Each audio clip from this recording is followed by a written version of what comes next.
നിങ്ങളുടെ favourite shows ഇനി ഒരിക്കലും മിസ്സാവില്ല. ഇപ്പോൾ C5-ലൂടെ കാണും നിങ്ങളുടെ ഫേവറേറ്റ് ഷോ തികച്ചും സൗജന്യമായി.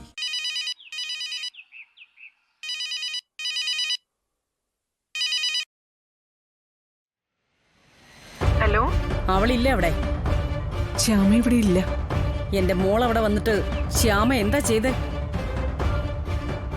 ചൂടുവെള്ളം കൊടുത്ത് അവളുടെ നാവ് പൊള്ളിച്ചു അല്ലേ? അവൾ ആ വീരകഥകളൊക്കെ അമ്മയോട് പറഞ്ഞു കാണും. അവളിനി ആർക്കും വേണ്ടി പാടില്ലെന്ന് പറഞ്ഞതല്ലേ. വീണ്ടും പിന്നാലെ നടന്ന് അവൾ എന്തിനെങ്ങനെ ബുദ്ധിമുട്ടിക്കുന്നേ? ഓ, ഞാനും മോളും നിങ്ങൾക്കിപ്പോ ബുദ്ധിമുട്ടായോ? പണ്ട് ഞങ്ങളെ കണ്ടാലേ ഓച്ചാനിച്ച് നിൽക്കുന്ന ഒരു കാലം നിങ്ങൾക്കുണ്ടായിരുന്നു. അന്ന് എന്റെ കാശ അവിടെ പലരുടെയും ജീവൻ നിലനിർത്തിയേ. അന്ന് മാഡം ചെയ്ത സഹായം ഞങ്ങൾ മറന്നിട്ടില്ല. അതിന് എന്റെ മോൾ ഒരുപാട് ഉപകാരം തിരിച്ചും ചെയ്തിട്ടില്ലേ? അതുപോലെ അപ്പോ ഇനി ഞങ്ങൾക്ക് ശ്യാമ ഒരു ഉപകാരവും ചെയ്യില്ല, അതല്ലേ നിങ്ങൾ പറഞ്ഞത്? ഒടുവിൽ അവൾ എന്ത് തീരുമാനോ പറഞ്ഞേ? അതാദ്യം പറ. ഞാൻ പറഞ്ഞില്ലേ, ശ്യാമ ഇനി പാടുന്നത് അവൾക്ക് വേണ്ടി മാത്ര. ഇനി പാട്ടിന്റെ പേരും പറഞ്ഞ് എന്റെ മോളെ ശല്യം ചെയ്യരുത്. അപ്പൊ തീരുമാനത്തിൽ ഒരു മാറ്റവും ഇല്ല?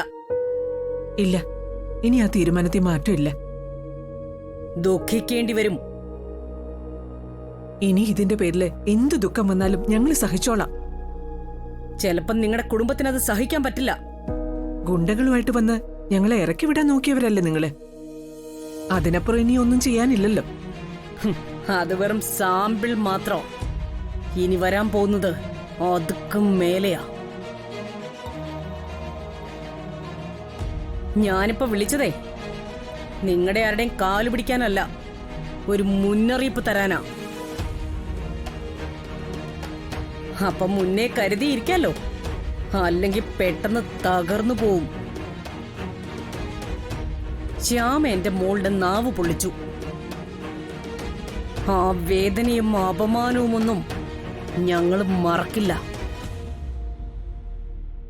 ഒരു പാട്ടുകാരിയുടെ നാവ് പൊള്ളിയാ, നാവിന് എന്തെങ്കിലും സംഭവിച്ചാ അത് പ്രശ്നമല്ലേ?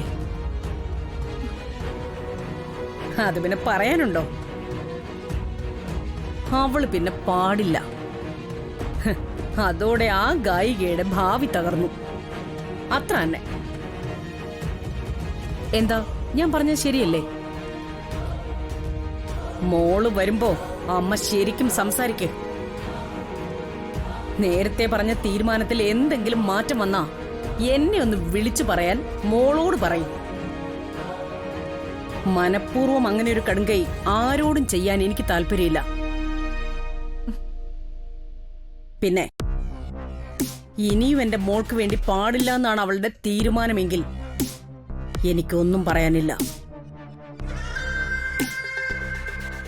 എന്റെ തീരുമാനം അത് ഞാനങ്ങ് നടത്തും. ഓർത്തോ?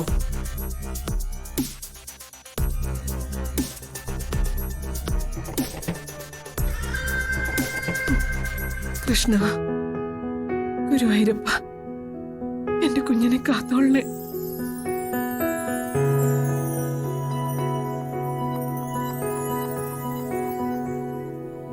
ഡൗൺലോഡ് ചെയ്യൂ C5 ആപ്പ്. കാണൂ എല്ലാ എപ്പിസോഡുകളും സൗജന്യമായി.